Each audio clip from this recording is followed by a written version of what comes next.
Hi, Dr. Tran. Hey Darren, how's it going? It's going great. How are you? Good, good. Good. Awesome. A little tired, but energy. Yes. But I'm sure you guys probably a lot more tired. You know, Oh, yeah. midterms weeks is always tough on everybody. It's so stressful.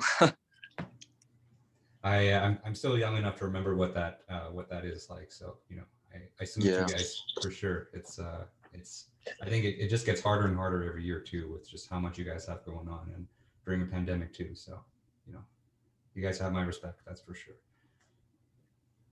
Yeah, we appreciate you, Dr. Tran. You really are such a great professor. Oh, thanks. You're not going to ask me about something, right? Where's this what's this coming No, no. from?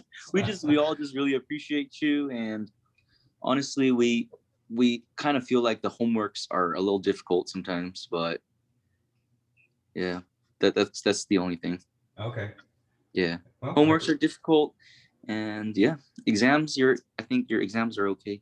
okay. That's good. That's good. Yeah, Well, I appreciate you guys too. So I know it takes a lot to come to class and do all the work too. So it's always a two-way street. So yeah, I, definitely.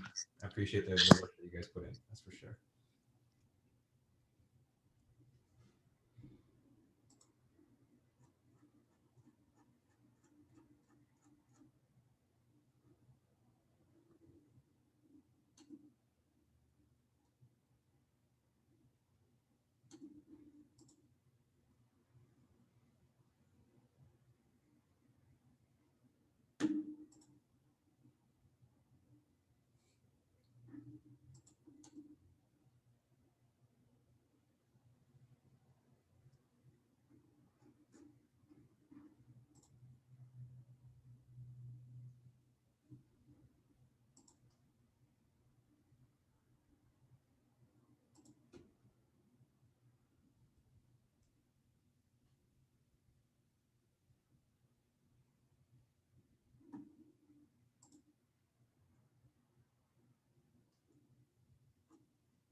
I get a log out the chat, so I don't need to screenshot it.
Okay, it's 4 o'clock, so let's go ahead and get started today. All right, good afternoon, everyone. How's everyone doing today?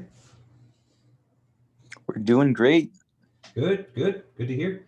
It's week 7, so you know, I know you guys are in the middle of midterms, and so our own midterm is going to be next week, and so that's going to be the first thing I'm going to talk about today, which is going to be the format for the midterm. But I'm sure you guys have lots of other stuff going on too. So so now I was telling people before the class that, you know, I'm not that far removed from being a student, you know, at this point in my life, and so I still remember kind of what it's like, and so, you know, it's you know, and I think it gets every year, you know, it gets harder and harder for students. So, you know, you guys have my respect, you know, for going through all this stuff, especially during your pandemic. So, you know, hang in there, and you know, we'll get to the other side of this.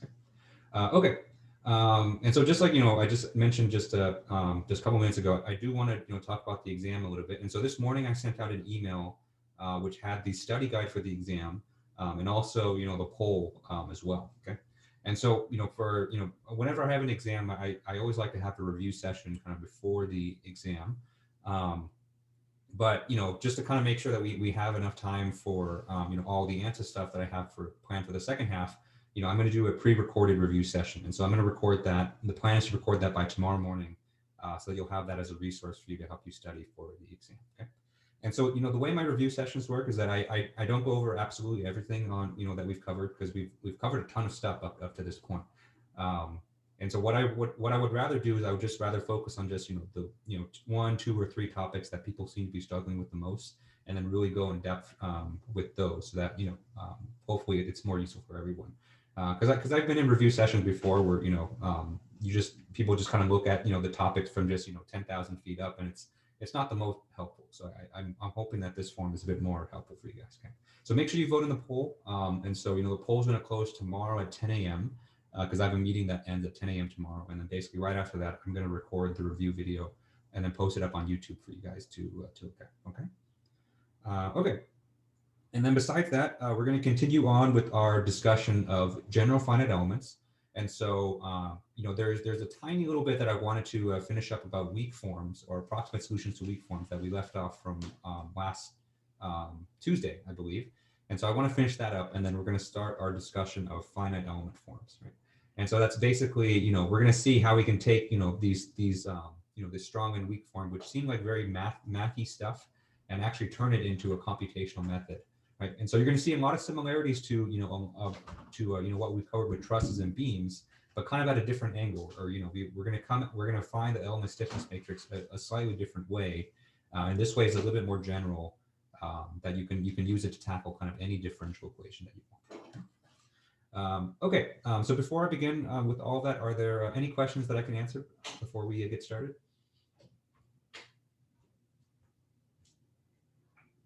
Okay. I think we're okay. Okay. All right. So let's talk about the exam. It's going to be our first exam. So this is going to be midterm 1.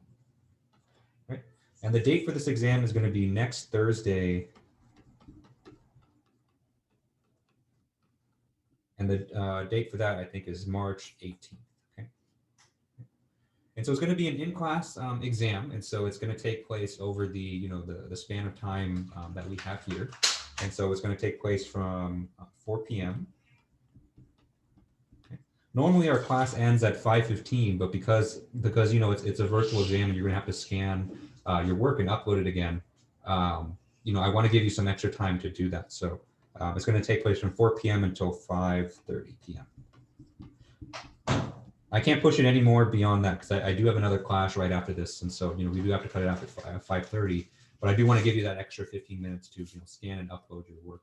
Okay? Right.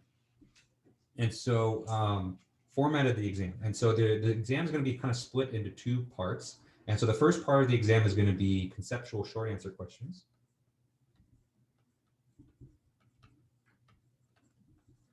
Okay. And so very similar to what you see on the homework.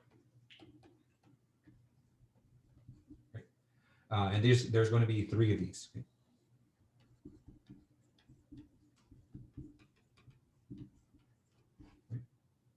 And so make sure you know your conceptual, conceptual knowledge, because it's, you know, you're going to use it for the exam.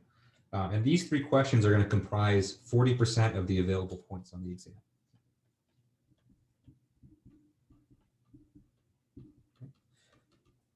And so I place a lot of emphasis on the conceptual knowledge, especially for a class like this, where, we kind of a blend of, software and also theory. And so, a lot of the information that I want you to take from the lectures is, a lot of this conceptual information, because that's what's going to give you the good intuition and, help you use the software a lot better too, right? And so that's why I kind of place a big emphasis on the conceptual knowledge. And then besides that, there's going to be two problem-solving questions, right? And so I'll go ahead and tell you that there's going to be one truss problem. In particular, it's going to be a 2D truss problem. It's going to be a lot shorter than a homework, so don't worry about that.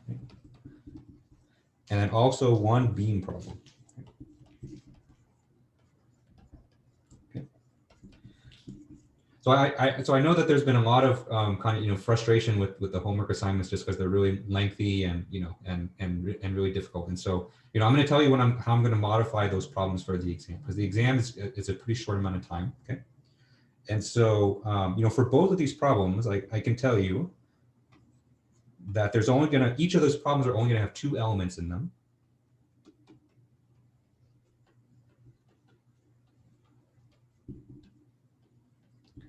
And so there's only going to be an element A and an element B. And so, a big part of the problem is you're going to have to compute the element stiffness matrices for each of the elements in the problem. Okay. And so, because, this exam is very time limited, I only want you to do it twice. Okay? And so that's one simplification that you can expect. Okay. And the other the next simplification is, once you compute those element stiffness matrices, that's the majority of the calculations that I want you to do. Okay. But I do want you to show me that you know how to assemble these guys. Okay.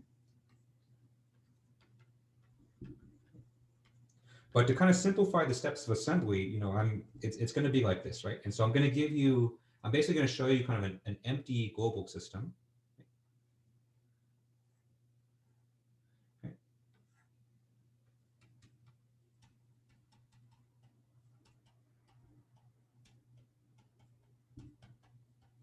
Okay. And so for the assembly, I don't want you to fill in the values here, because I think that's a little bit too time consuming, right? But what I want you to do instead is from this blank global system, and I'll give you the what it looks like on the question. All I want you to do is basically to put a box around where the element stiffness matrices are supposed to go. Okay. And so if you have 2 elements, just like we do in the lectures, I basically just want you to draw boxes like this. Okay. And of course, this right side here will be labeled, right? Right. And so on and so forth. Okay. And so if you have one element, that's right there, okay? And you have another element, let's say, it goes right here, okay? That's all that I want you to do for the assembly, okay? So don't write anything down into the global system. I just want you to just show me where you would put the element stiffness matrices, okay? And so hopefully that will, help speed things up, and that already tells me, that you know what you're doing when you're doing assembly, okay? And then lastly, I want you to show me that you can apply boundary conditions to this as well. Okay. And so after you put the boxes here, say that you have a fixed support here on node 1, I want you to show me that you know to do something like this. Right? Okay. Okay. And so hopefully, what I'm hoping, and so I actually wrote the exam today, and so I'm going to test it out over the next couple of days. Hopefully with these changes, these problems will be a little bit less time consuming, while still, allowing me to assess that you understand everything. Okay. And so there's going to be no solving in MATLAB or anything, none of the time consuming stuff, just, hopefully just the essentials. Question? Yeah. So then does that mean we won't have to do any of the element stiffness matrices, or? You do have to do the element stiffness matrices, because, those. Okay. But we won't be assembling them into the global system. Correct. Yes. Okay. Okay. Mm-hmm. Yeah. So you will have to show me, what you get for the element stiffness matrices and compute values for that. But for the assembly and that stuff, you don't, just put the boxes. Yeah. So it's, I never, my policy with the exams is, I never want time to be an issue. And so, I always try to write the exam so that, I guess have plenty of time to do these things. Okay. But with that said, computing the element stiffness matrices can still be time consuming. So, definitely get some practice and get, try to get automatic with those things. I think that'll help you with the exam. Follow-up question. Yep. will you go off of the unit circle, or will you keep it on angles on the unit circle? What do you mean by that? Like, will you put members possibly at like 63 degrees instead of 60 Oh, or no. 45? It'll be nice angle. So it'll either be 30, Okay. 45, or 60 degrees. Yeah. Sweet. Mm-hmm. Professor, for the conceptual portion of the exam, is that also just through like beam concepts, or is it everything we've covered in lectures? It's just up to beams. And so this midterm, anything after beams, that's going to be for the next midterm. But the cutoff for this exam is going to be for beams. That's for both conceptual and the problem solving stuff. Yeah. Okay, thank you. Mm-hmm. Just a quick question. Are we supposed to be like printing out the exam and then working on that, or? It'll be given through Canvas. So I'm going to use Canvas's quiz feature. And so, you'll access it through your browser. It makes the short answer questions a little bit nicer because you can just type your answers in. And so that saves you some time with the writing.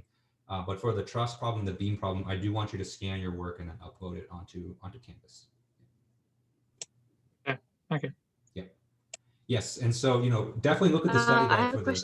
Oh, go ahead, Sarah. So as far as like the empty assembly, we have to fill it in. If we don't have a printer, would I just be able to like read the empty one, fill it in the same way? Yeah. So if you don't have a printer, actually, I don't know if you could actually print it out, but I'll just show you kind of what the matrix looks like. And so it's for the truss problem, it'll be a 6x6 matrix, and I'll show you where all the these elements are. But you can just copy that again into your homework, but or into your own piece of paper. And so and then you can just kind of mark it from there. So you don't have to print anything out. Yeah. Professor? Yeah. I was wondering, can we use like Notability to do the test? Notability is an app. I'm guessing that's like my iPad thing right here. Yeah, exactly. Oh yeah, it's an iPad. Oh yeah. If you can, if you want to use a writing app, that's fine with me too. So I think Canvas, as long as it's a PDF in PDF form, I think you can upload it to Canvas. Yeah. Mm-hmm. Okay, thank you. Yeah. So, is there going to be like a proctoring software that's going to be used, like Proctorio, or? No, I'm not really into that because it's I personally think it's a big invasion of privacy. I mean, the fact that you guys have been taking classes in your own homes this whole time has been already kind of big, and so I know if I was asked to use a proctoring software, I would really hate it too. So and so that's not going to be required for this. Okay. Yeah. Mm-hmm. And secondly, is this like open book, open notes, or is it closed book, closed notes? Sorry. Oh yeah. So you can use basically anything that I posted for the class, and so you can use all the lecture notes, the lecture videos, your textbook, anything that you want. The only thing that I ask is that I do ask that the exam be just your own work, and so please don't communicate with other students during the exam. After the exam, you're free to talk about it, of course.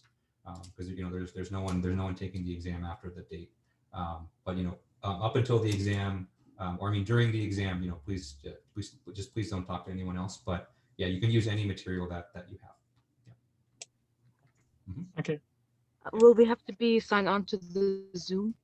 Yeah, good question. So if you want to come onto the Zoom session, I'll be here on the Zoom session, and so I'll be available for questions here if you want, but it's not required.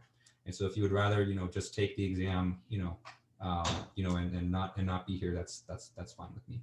And so if you want to ask questions, you can of course come into the Zoom call and message me on there, or I'll be available on Discord and email as well. And so any one of those, I'll respond, within hopefully a few seconds from when you're messaging me. But you're not required to come in.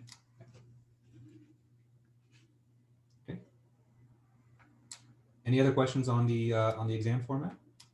Quick comment. I just remembered to do my course accommodation letters. Okay. So I just did that. So you should get them like within the next, I don't know, couple hours or something. Got it. Okay. And that should be enough time for next week, hopefully. Okay. Yeah, I'll keep an eye out for it, and then and then we'll get that settled out. Yeah. Mm-hmm. Okay. So yeah, definitely, use the study guide. So Josh made a good comment in the chat. So, for the conceptual stuff, I sometimes I just take them straight off the learning objectives. And so, if you know the learning objectives really well, then, you're going to be in great shape for the conceptual part. And then for the problem solving parts, if you know the homeworks and, you can do them, at least know the process, then you're going to be in great shape for that part as well. Okay. Oh, actually, that reminds me. So, some students came in office hours today and asked about problem 1C on the homework, and I just realized that we didn't actually cover that because I ended up skipping those set of lecture notes on frame equation. So, let me just comment on that real quick because it's not only is going to be useful for for this, but it also gives you some good intuition for ANSYS as well. Right? So I think problem 1C on the homework asks you to basically describe what happens or describe what you do when you have basically both types of boundary conditions applied at the same location.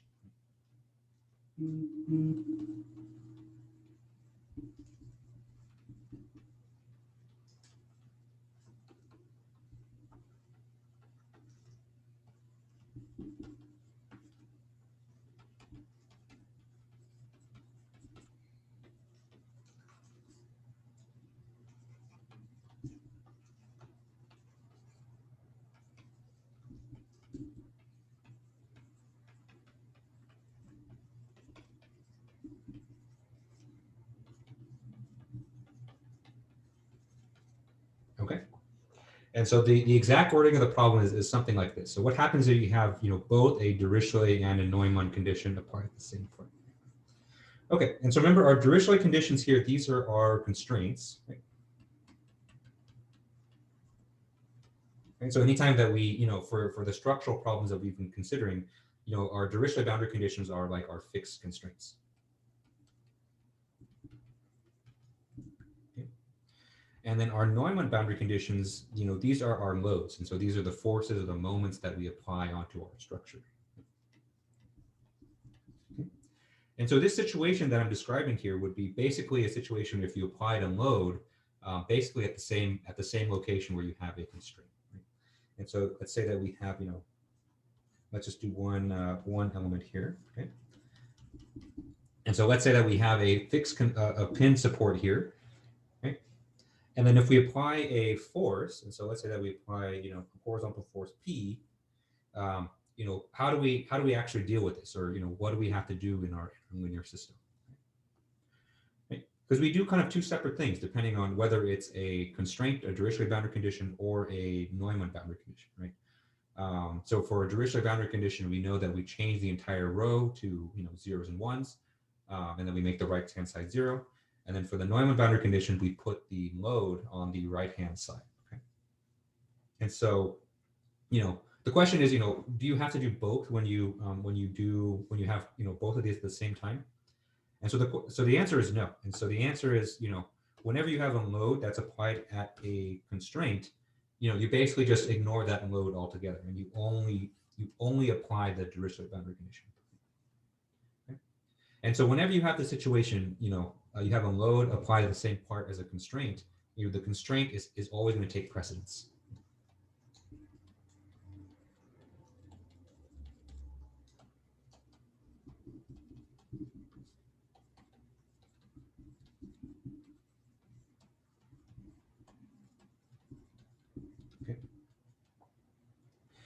And so, in those cases, you should only apply the constraint. Right?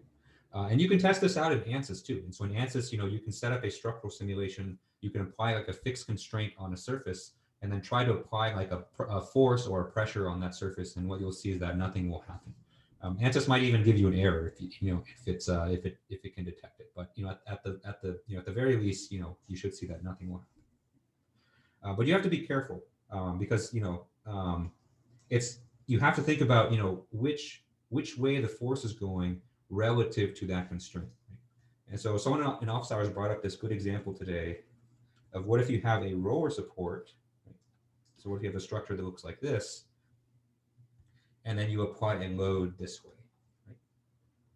Right? Okay. In this situation, because the force is being applied in the same direction as the mobile degree of freedom, which is, this because we have a roller here, that node can still translate left and right. In this case, you do still apply the load.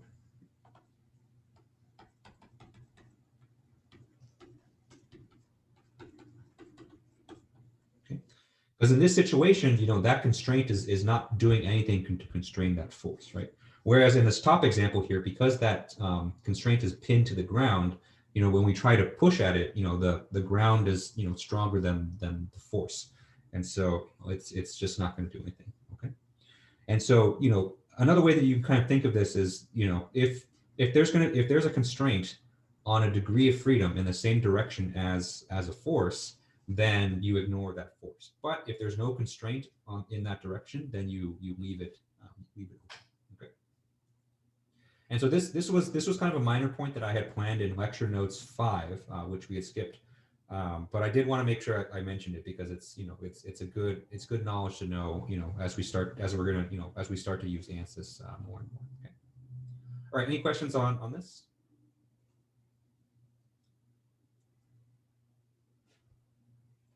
Okay. All right, and so now let's continue where we left off last week with the approximate solutions to weak forms. And so there was kind of just one more thing that I wanted to show you with regards to that, and then we'll move on to finite element forms.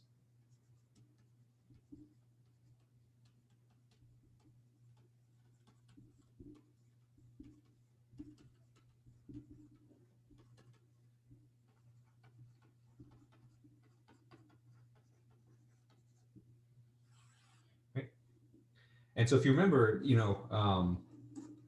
now that we kind of, we've gone through this this thing a couple times where we have what's called the weak form of a boundary value problem.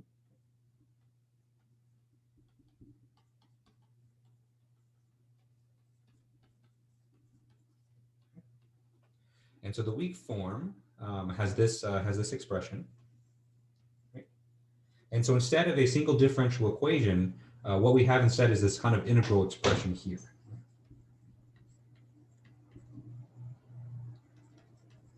Right, and so this is for heat transfer, right?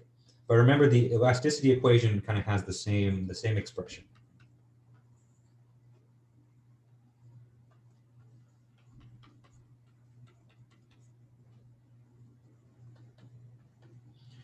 Right, and so we had our our derivative term, then we had our source term, and then we have this term here for the Neumann boundary conditions. Right? And so this is W dot Ka dt dx, right? And this is evaluated at gamma h, which is where our Neumann condition is. Right? And so I'm not going to go through the whole process of plugging in again, but I just wanted to kind of remind you, and this will lead into what we'll talk about later today, that kind of the big feature of this weak form is that this guy has only first order derivatives.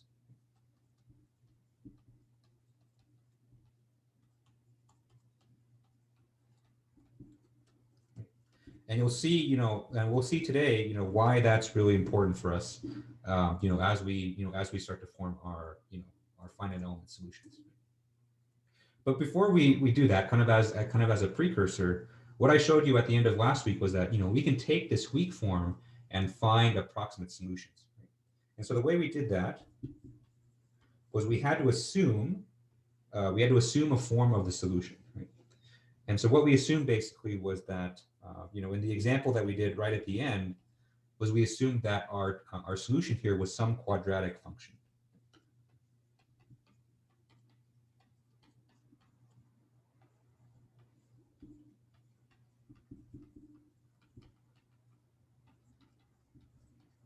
Okay. Whether our solution is a quadratic function or not is not really important, but what we're basically assuming is that our solution is going to take this form. And so what we did from here was we took the derivative, we plugged it back into our equation, we applied the Dirichlet boundary condition, and we were able to solve for these constants.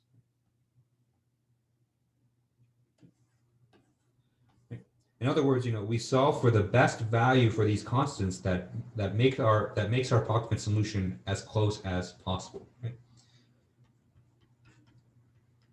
Okay, and then what we found was this. And so, right before we kind of left off, I gave you the answer for the, for these constants. And what we get was our solution here was 10x minus 0.75 x squared plus 25. Okay. And this right here is our approximate solution.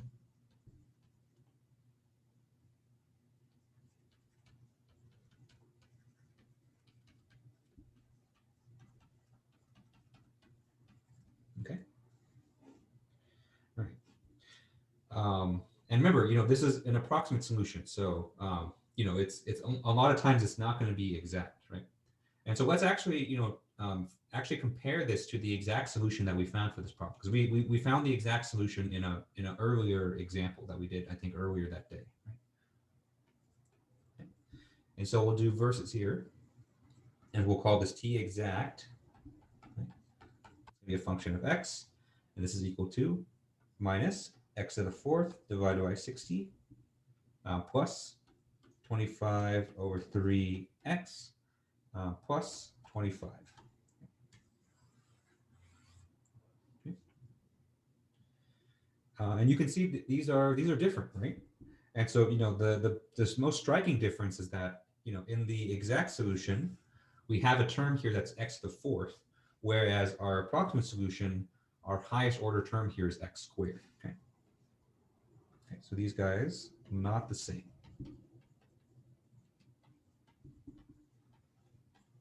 Okay. And so this kind of highlights that when you're finding approximate solutions, you're really limited to the form that you assume, right? And so since we assumed a quadratic function, we would never be able to find any higher orders of x beyond that. Okay. But even then, actually, if you actually plot both of these functions side by side, you'll actually see that even though they're very different functions, when you actually plot them out, they actually look pretty similar. Okay. All right. So any questions on this? Okay.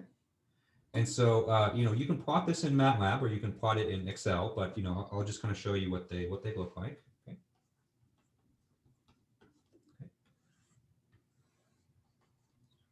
And having this iPad here is nice because I can use different colors, right? And so first, let me plot the exact solution, right? So the exact solution looks kind of something like this. Right? And then the approximate solution, remember, which was only a quadratic function, so it's not an x to the fourth, actually looks something like this. Actually, let me use something that colorblind people could see. I think purple's fine. So the approximate solution looks like this. Okay. And so here, let me label this. So this is exact, and here is approximate. Okay. And so not quite exactly the same, but they're close, right? When we're using finite elements, we've already kind of accepted the fact that finite elements is an approximate method. It's we're never going to get something that's exactly the same as reality. And so what we want is we just want to get close enough to the exact solution such that we can have our results be useful. Right? And so even though we're not able to capture that x to the fourth term, even with just an x squared, we're able to get pretty close. Yeah, I can go back. And the benefit of this is that if you can imagine, if I don't know if you kind of remember, the process that we went through to get this quadratic function, we still had to do quite a bit of work in order to take this quadratic function and get the solution here. Can you imagine, how much work that we would have to do with a fourth order polynomial? That's going to be just a ton more terms to work with. Right? And so even though approximate solutions, they might not be perfect, for the amount of work that you have to put in relative to the exact one, they're a lot of times they're going to be pretty good for most situations. And so with finite element forms, what you'll see is that we'll actually take this a step down, and we'll actually see that linear functions, ones that even ignore the quadratic term, are going to be pretty good for most situations that we're going to look at in engineering. Okay. All right, any questions on this before we move on to finite element forms?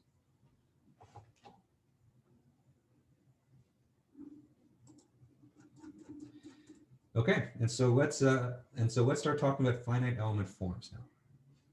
Okay. And so we've done basically, you know, the strong form for the equations. We've done the weak forms, right? And now we're going to see how we can take those weak forms and then transform it into a finite element problem.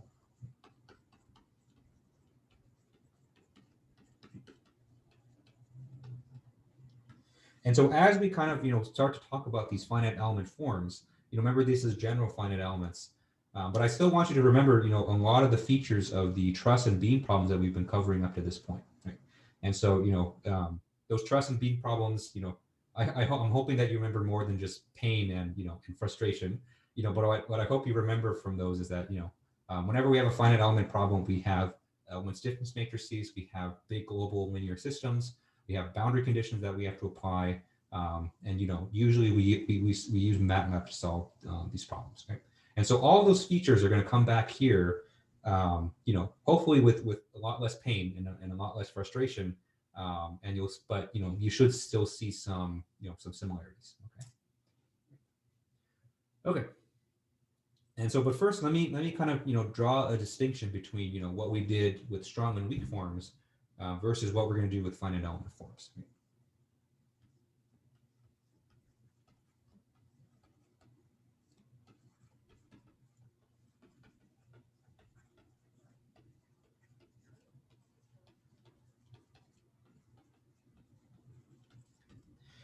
Because with strong and weak forms, remember, you know, what we ended up with, or what our solution was a continuous function of x.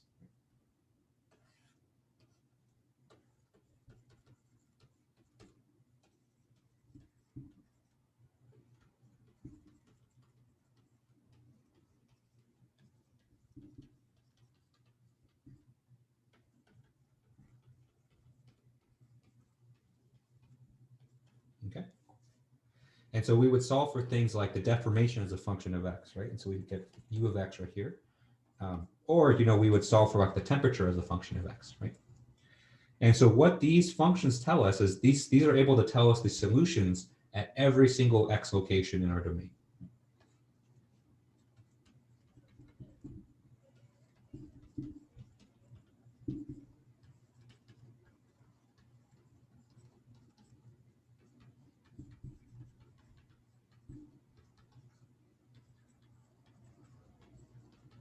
Okay. But if you compare this, you know, to the finite element solutions that we found, you know, with trusses and beams, you know, we didn't have this, right? And so, you know, by comparison, finite element solutions, whether it be from direct stiffness or, you know, or through what we're going to solve for now, is we're going to instead going to be solving for the solutions at discrete nodes in our domain. Okay, discrete nodes in our discretized domain.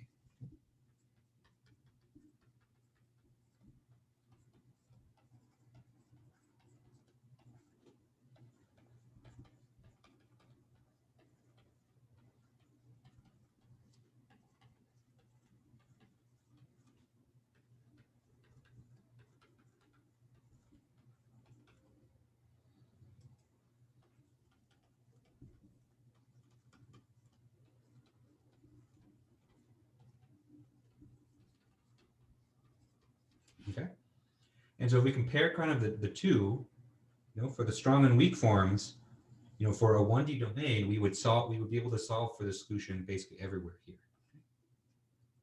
But compare this to a finite element form, right? Remember, a big part of finite elements is that we have to discretize our domain.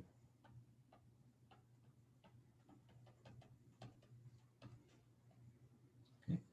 Instead, you know, what we're going to be solving for are going to be the solutions at, you know, discrete nodal points.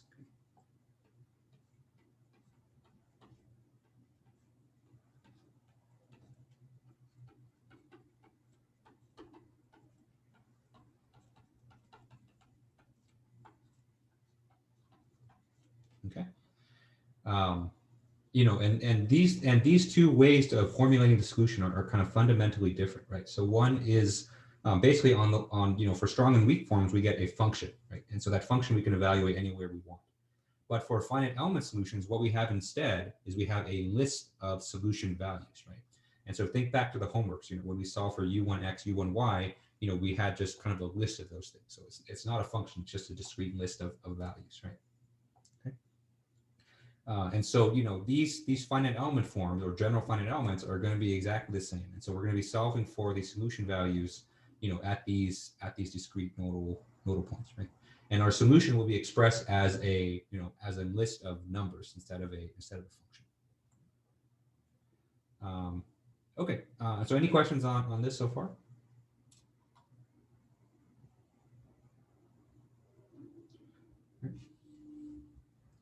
Okay. And so, before we, laundry's done. And so before we actually launch into the math of, how we do this, let's talk about some requirements that the finite element solution has to satisfy.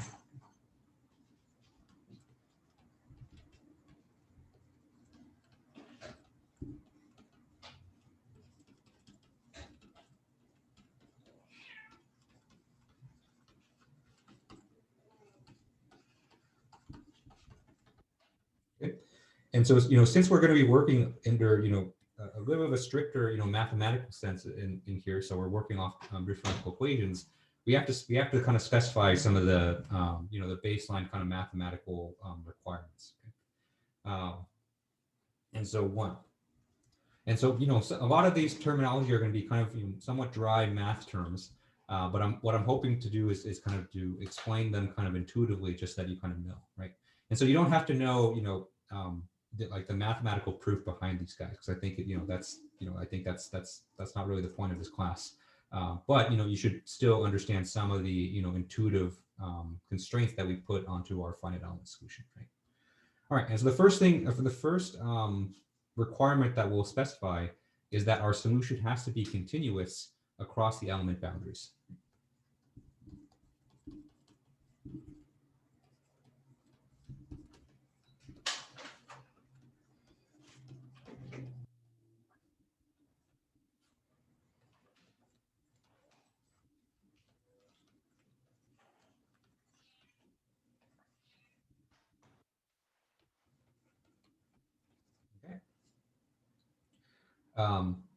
And so what you'll see, what you'll see is that, when we start to form element stiffness matrices, it's almost going to be like, we're going to be solving for the solution kind of one element at a time in our mesh. Okay. And so all this constraint basically states is that, when we jump from one element to the next one, the solution can't jump in value. Right. And so if I draw kind of our grid like this, right. And so here's our 1D grid with our discrete points. Right? And so all that condition basically states is that, if we, we can't solve for the solution in element A right here and get, a value like this, right? And then when we solve for the solution in element B, we can't get a different value. And so we can't get, T1B right here. Because these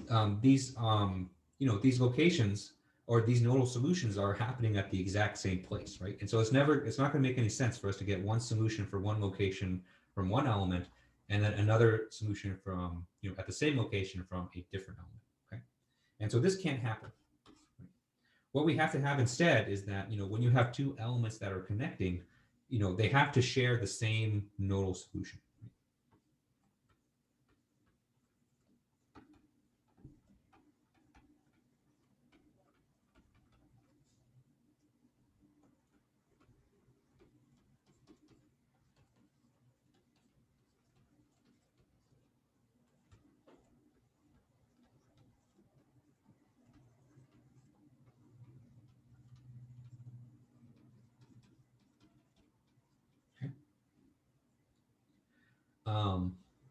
And this is true for all the direct stiffness method stuff that we've been going over, with the trusses and beams as well. It's just kind of been implicit, so we've kind of just been assuming it this whole time, right? And so when we compute like the x displacement at node 1, that's valid for every single element that's touching that, right? And so up to this point, we've kind of been explicitly already kind of doing this, but I do want to kind of make sure that we say it here again, okay? And so, kind of the implication for this is that when we form the linear system and we actually solve for the nodal solution, we know that that nodal solution is going to be valid for every single element that touches it. Okay. All right, number 2. And so the next condition here is also one that has to do with continuity, but this is not over the element boundaries, but this is within the element itself.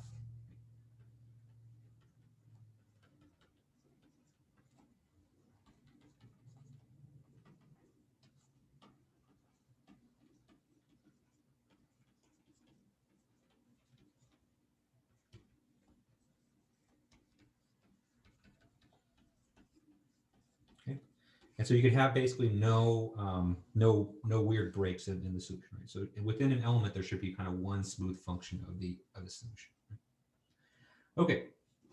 And so this is a condition actually that we can go pretty deep into the mathematical proof behind this, but I'm just going to kind of give you the upshot, right? And this upshot will kind of show you kind of why we went through the whole trouble with the with the weak form as well. Okay. All right. And so kind of the conclusion for this condition here and how we actually apply it in practice is that we have to look at the highest order derivative in our weak form. And so I'm going to say, let's say that we have a number k, right? And let's say that k is the highest order derivative in our weak form.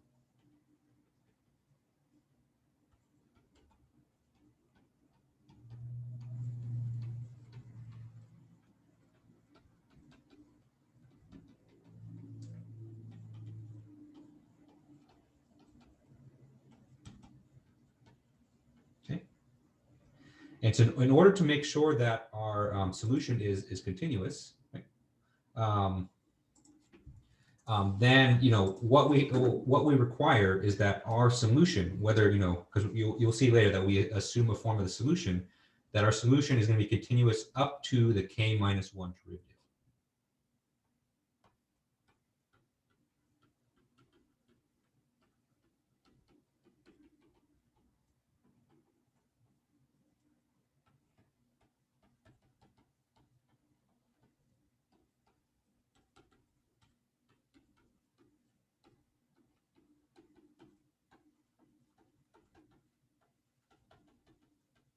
Okay. And so basically what that means is that, if k is the highest order derivative in our weak form, then if we take a derivative of our function up to k-1, we do it k-1 times, then that function has to be itself has to be continuous. Okay. Right. And so in our case, in the 1D problems that what we have, remember our highest order derivative is 1, right? And so, what this means is that in order for our solution to be continuous, if we take 0 derivatives of it, then that solution itself has to be continuous. Right? And so what we call this is C0 continuity. Okay. Which, is a lot of math terms. And so, I'll basically give you the upshot here. And so basically what this allows us to do is this allows us to use linear functions for our assumed solution.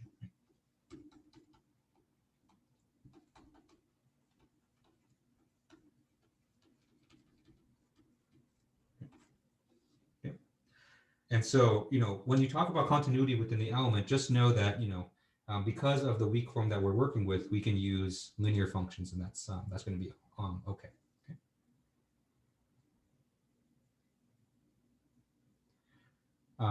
Okay. So any questions on this so far? Okay. All right. And so we have one more condition that we have to satisfy. And this condition has to do with the exact form of our assumed solution, right? And this last condition here is one of completeness.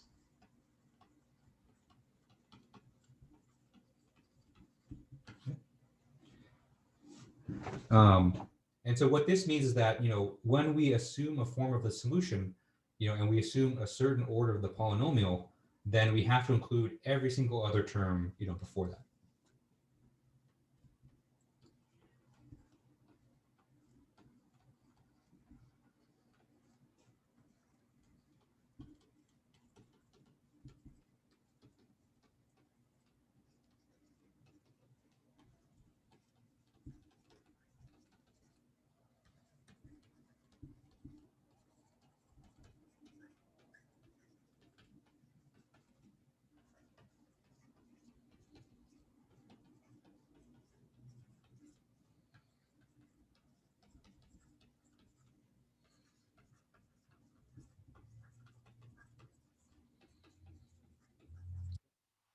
And so we've kind of already seen this in our, in our weak form approximate solution from last time as well, right? And so remember, when we assumed a quadratic function,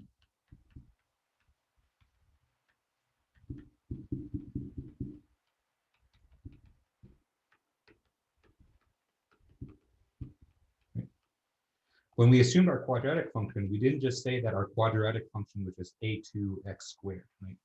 Because that's not a complete polynomial. And so in order for this to work, we have to include all the other terms as well. Right? So we have to include plus a1x, which is our linear term, and then plus a0. Okay. Okay. And so you can't just get the big fish without all the little tiny fish along the way as well, right? And so that's basically the completeness condition here. Okay. And so those are kind of the solutions that we have to satisfy. And so now let's start talking about how do we actually start to build up a an element stiffness matrix using kind of this math form, right? And so to get there, we have to discuss something that's very centrally important for finite elements, which is the idea of a shape function.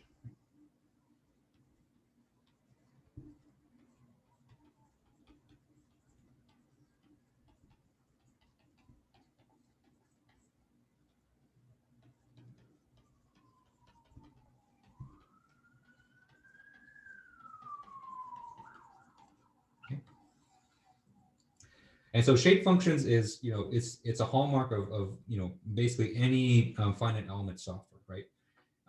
And so, if you remember in ANSYS, when we select, what type of order our elements to be, remember we can either pick linear or quadratic.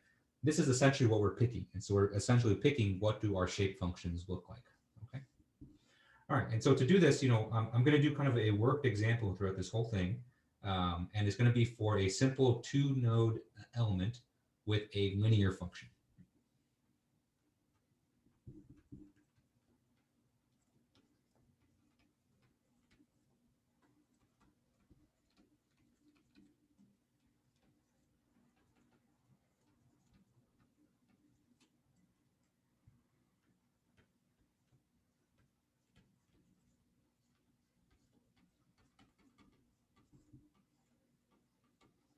Okay.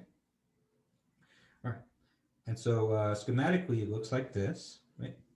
And so here's our 2-node element. And let's say that, we know the x coordinates for both of these. And so the left node, we'll call it x1, and the right node will say has a coordinate of x2, right? In addition to that, we know the solution values at each of those nodes, okay? And so u1 and u2 are nodal solution values.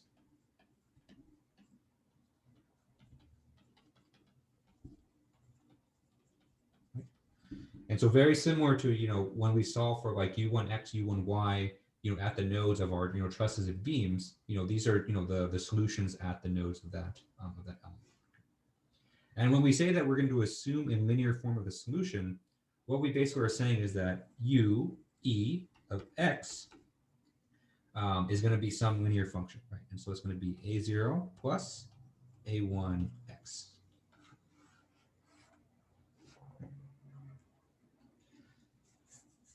And so just like we did with the, with the approximate solution that we covered, near the beginning of class, what we're going to do is we're going to solve for the values of a0 and a1 that kind of maximize this, the solution value or maximize the accuracy of the solution and satisfies all the requirements that we've kind of laid out up to this point. Okay, any questions on this so far?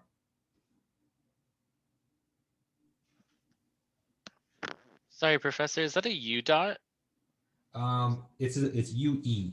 UE, okay. Yeah. So that basically says this is the solution on the element.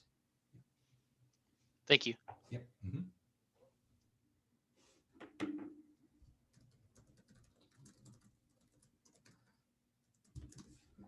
Okay. And so let's go ahead and start working through this. And so we want to solve for this a0 and a1 that kind of maximize the accuracy of this solution. Right? Okay. And so the way that we're going to solve this is we're going to require that our linear assumed function matches the nodal solutions. Right?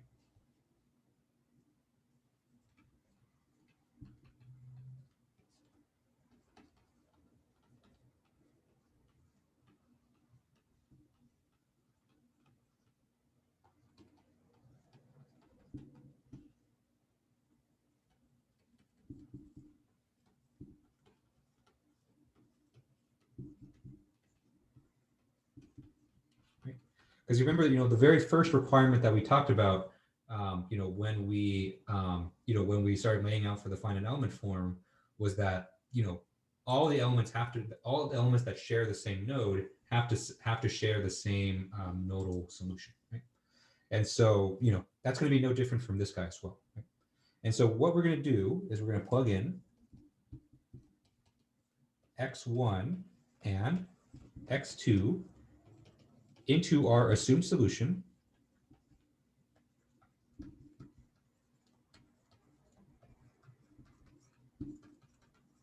Okay. And then set them equal to u1 and u2.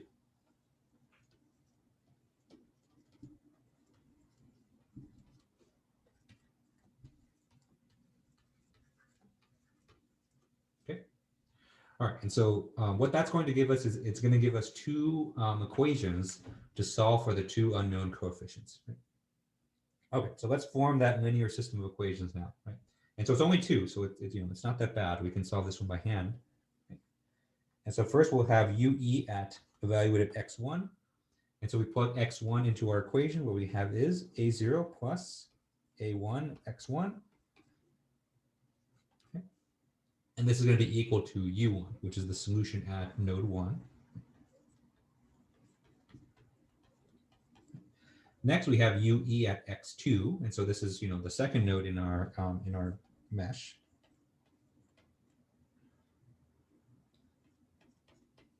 Right.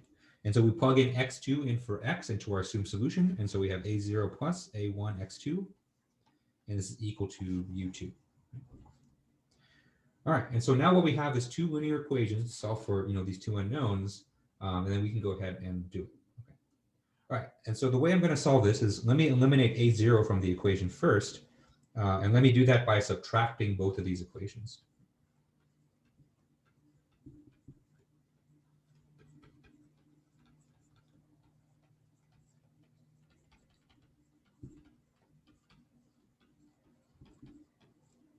Or to eliminate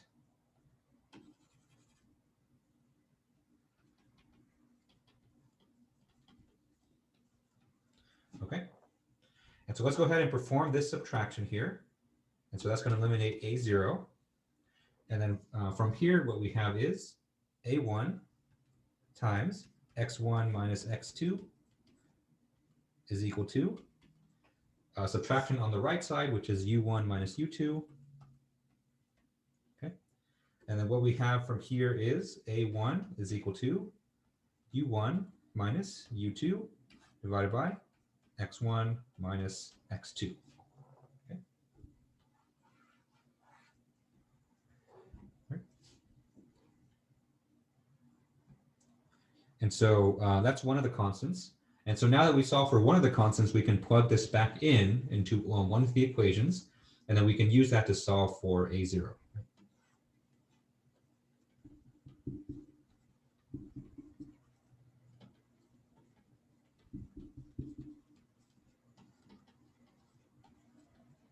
Okay. All right, and so you can plug it into either equation that you want, but I'm going to plug it into the first equation just because that's what I've had written down in my notes. And usually this is not the time to be adventurous with to see if you can do algebra on the fly. Right? Okay, any questions on this before I plug this back in? Okay. And so let's go ahead and do that. And so plugging this back into the first equation, what we get is a0 plus a1 x1. And so our a1 we know is u1 minus u2 divided by x1 minus x2. Okay, x1, and this is equal to u1. And so if we're going to solve for, a0 here, we can just subtract both sides by that thing, okay?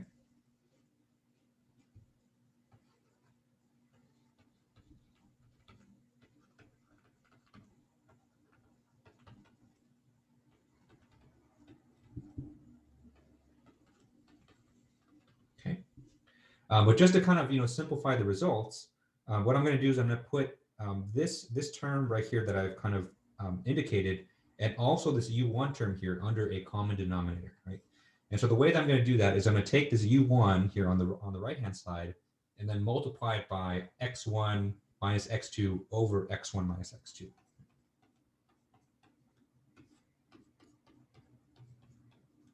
Okay. And this is a trick that you could do to basically put things under the same denominator, right? And so it's basically like multiplying by 1. And so if you kind of simplify this fraction that I wrote down in red, you can see that it's 1. But if we actually perform the multiplications through, then we can kind of put everything together onto the same denominator. Okay. Okay. And so this step right here was to put under or over common denominator. Okay. And so if we do that, we get the following expressions. We get a0 is equal to u1 x1 minus x2 minus x1 u1 minus u2, okay, all over x1 minus x2, right?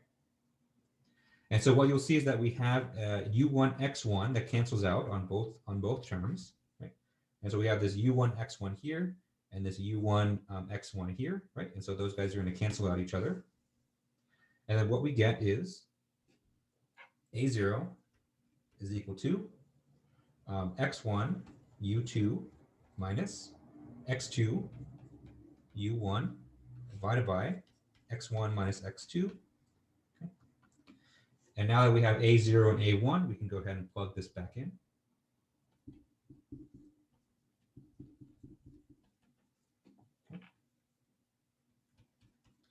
And we finally get our interpolation function as the following, right?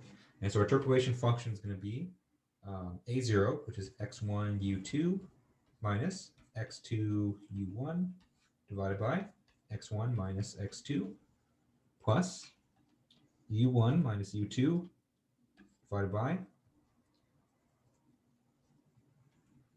x1 minus x2 x. Right. And so what this is our interpolation function for a linear assumed solution.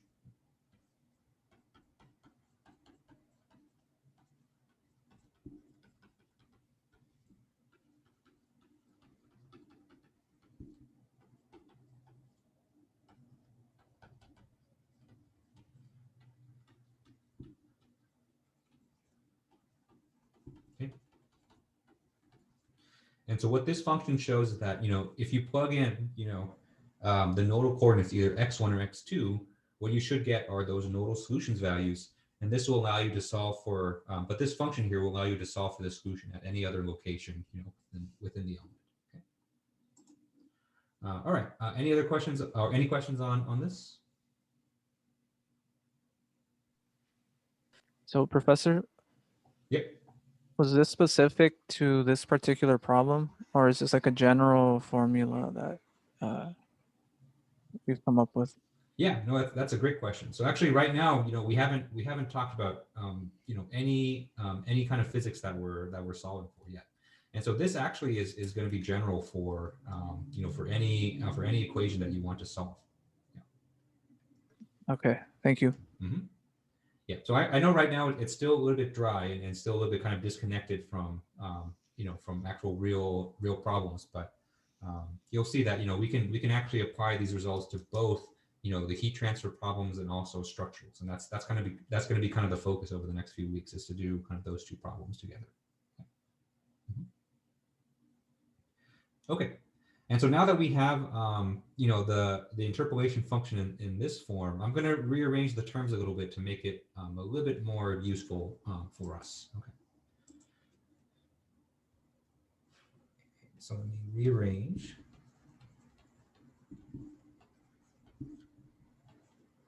Okay. And so we rearrange the terms. What I want to do basically is have one term that's multiplied by u1 and then another term that's multiplied by u2. And so what we have is UE of x is equal to U1 x minus x2 divided by x1 minus x2 plus U2 times x1 minus x divided by x1 minus x2. Okay.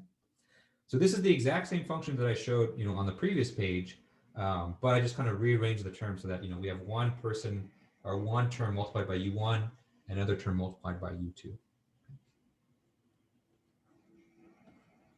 Okay. And so these, the reason I did this was so I could, highlight these two terms in parentheses. Okay. Whereas these two functions, we're going to give them another name. And so we'll call this first one, we'll call it n1 of x. And we'll call the second function n2 of x. Okay. And what these guys are is that these guys are the shape functions for a linear 1D element.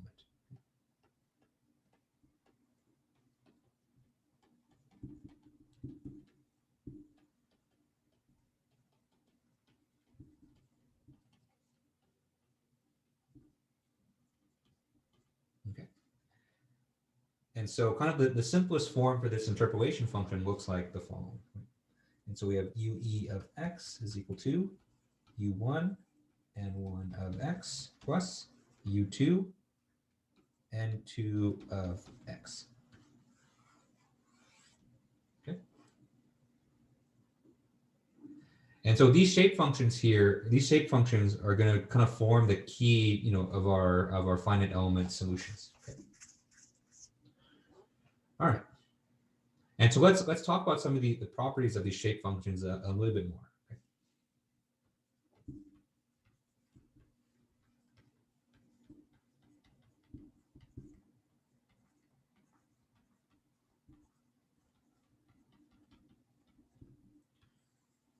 All right.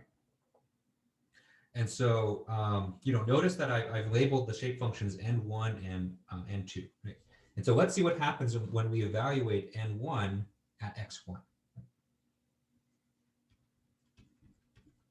Okay. And so I'm going to do is I'm going to take, this function for n1 up here and then plug in x1 in for x. Right? So what we have is x1 minus x2 divided by x1 minus x2. Okay. And what we can see is that this is going to equal to 1. Right?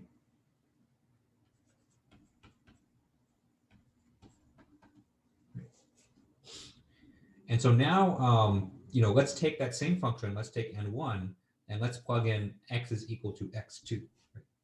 And so what we have here is we're going to have x2 minus x2 divided by x1 minus x2. Right? And what you'll see here is that, the numerator here is going to cancel out. And so what we have here is 0. Okay? We can do the same thing for n2.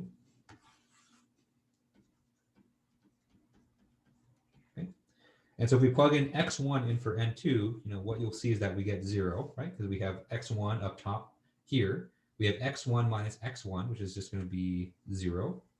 Okay. And then we have n2 that's evaluated at x2. And then what you'll see from there is that you'll have 1. Okay. Right. And so this is, this is not a coincidence. This is, not it's not an accident. And so this is kind of one of the first properties of shape functions that I want to talk about, right? And so shape functions are always going to be labeled, with a number, right? And so if you evaluate the shape functions with the matching node, then what you're going to get is 1. But then if you evaluate the shape functions at any other node in your element, you're going to get 0 from that. And I'll draw some pictures that kind of help you illustrate this on the next page. But so far, there are any questions on this?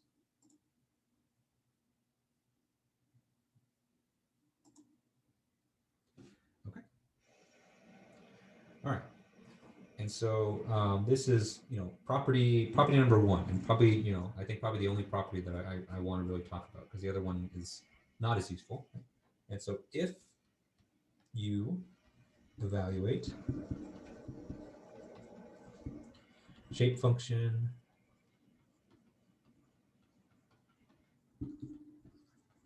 at the matching node.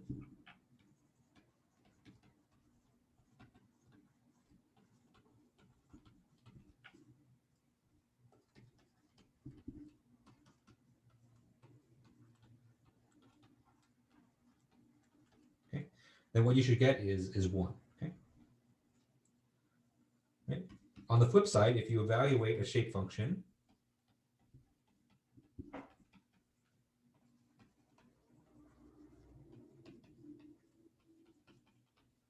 at any other node,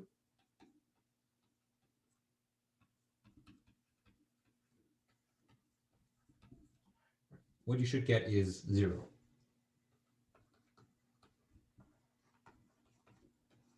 Right. And so visually, it looks something like this, right? And so if we have our, 1D element right here, okay, and on the left we have x1, and on the right we have x2. Okay? If we plot n1 of x, it should look like this. Right? And so it should reach a value of 1 when you evaluate it at x1, and then it decays linearly down to 0, as we go to x2. Right? And so in the red right here, I have n1 of x. Okay. And then n2 is going to be the opposite. So n2 of x is going to look like this, where this is a value of 1, and it has the opposite trend, where it's going to have a value of 1 at x2, and then decay down to 0 once we get down to x1. Okay. Okay. All right. And so that's that's a bit on shape functions here. And so now that we have these shape functions, we can actually use them. They're going to form the basis of our element stiffness matrix. Okay. And so first thing I'm going to do is I'm going to take our interpolation function, and I'm going to do something a little bit weird to it, whereas I'm going to kind of separate it out into a vector form.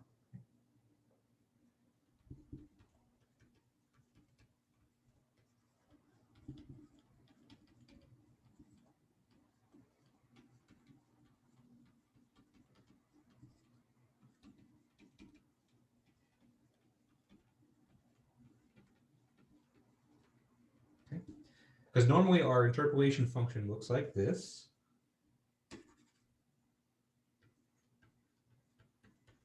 Okay. And so we have UE of x is equal to n1 of x times u1 plus n2 of x times u2. Okay. What I'm going to do is I'm going to basically turn this into a vector-vector multiplication, which is going to be really weird, I know.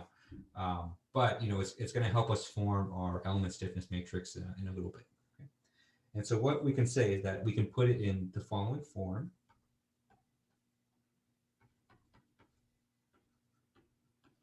Okay? And so we have a row vector like this, and then we have a column vector. Okay? And so this is just another way to kind of express this this interpolation function. I just did it, as the product of these two vectors. And so if you perform the vector-vector multiplication, you should see that we get kind of the same thing, right? Because we take these first two terms, we multiply them together, and then we take the next two terms, we multiply them together, and then we add them up, and that gives us the same function. Okay? And so, the reason I'm putting this form is that, this will be key for our element stiffness matrix.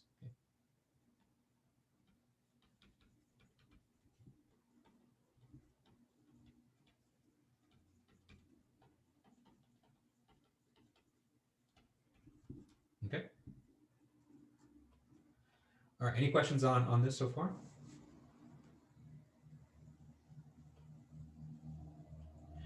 Okay. And so the next thing I'm going to do is I'm going to find an expression for the derivative of our interpolation function.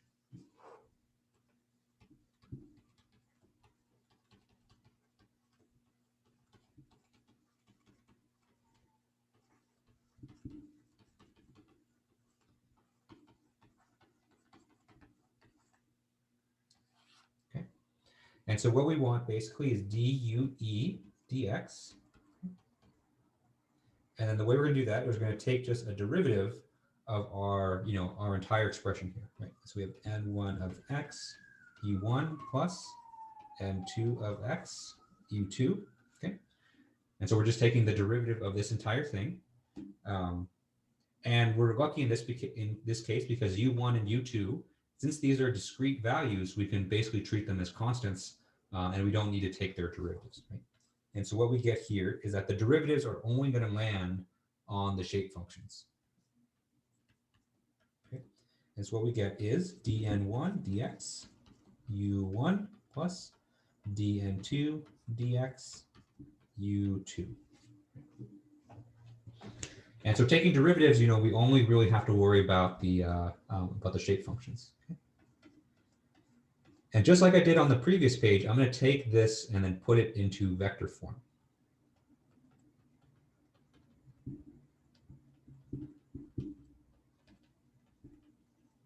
Okay. And so what we have is due dx is equal to dn1 dx dn2 dx times u1 u2. Okay. Right. And so just again like a row vector and a column vector. Okay. All right. And so we're running a little bit short on time. Okay. And so let me just kind of tell you where we're going to go from here. Right. Because now that we have an expression here for due dx, what we can do is we can take this and plug it into our weak form.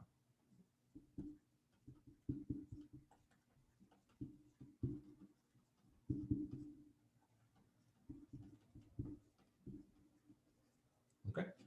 And so remember our weak form is this, right? And so you have integral from 0 to L dw dx times e times a du dx. And so this is the weak form for structural mechanics. So that's why we have E and U. Okay.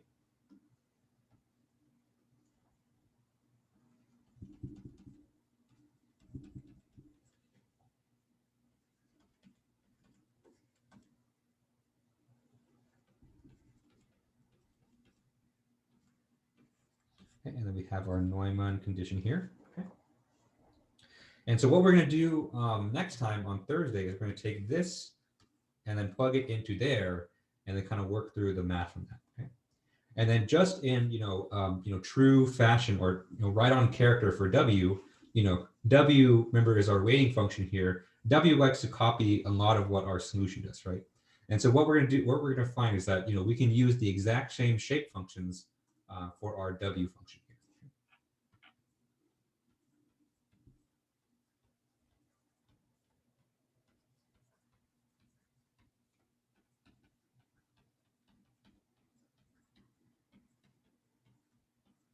Okay.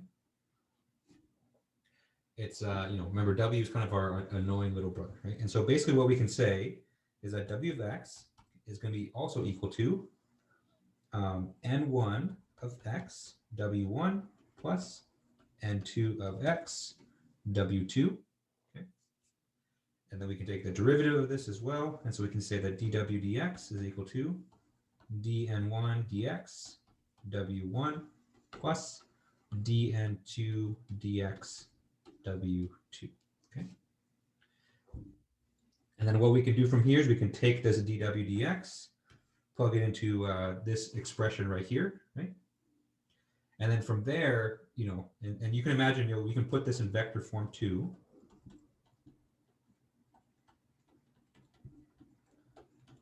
Right.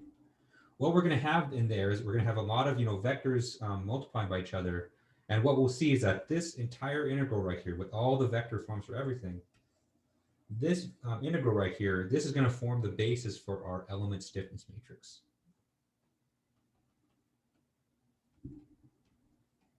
Which in this case is going to be a 2x2 element stiffness matrix. So, it's not going to do it. It's not going to be anything crazy.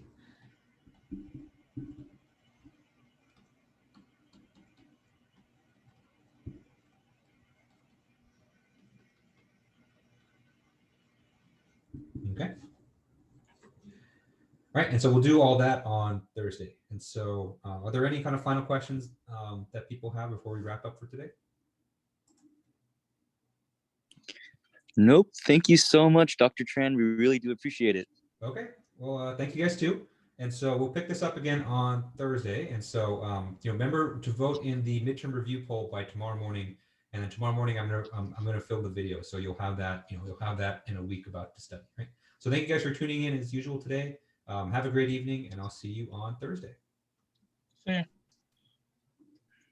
Thanks, Thank guys. you. Have a good rest of your night. You It too. falls on Canvas, right? Wait a second. That falls on Canvas, right? Yes, the poll is on Canvas, and so you can find a link to it in the email announcement that I send out, or you can just go to the quizzes tab on Canvas, and you should find it there as well. Yeah. Okay. Mm-hmm. All right. Hey, Dr. Tran. Hey, what's up? Just wanted to chat a little bit. I just wanted to thank you for all the help you've been giving me over the years, and it just felt like time just flew, huh? Yeah, for real. Yeah. Yeah. Well, I just wanted to say that, like, we're all accepting of you. I'm pretty sure your mom loves you.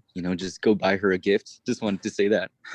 Yeah, actually, I visited my parents this past weekend because my mom just got the second dose of the vaccine, and my dad's gonna get the second dose soon too. And I hadn't seen them in a while, so I went to go visit them on Sunday. Yeah. Awesome. That's so good to hear. So proud of you, Dr. Tran. Like, you're a professor. You're like, mentoring all of us pretty much, like all your experiences. We really do appreciate it.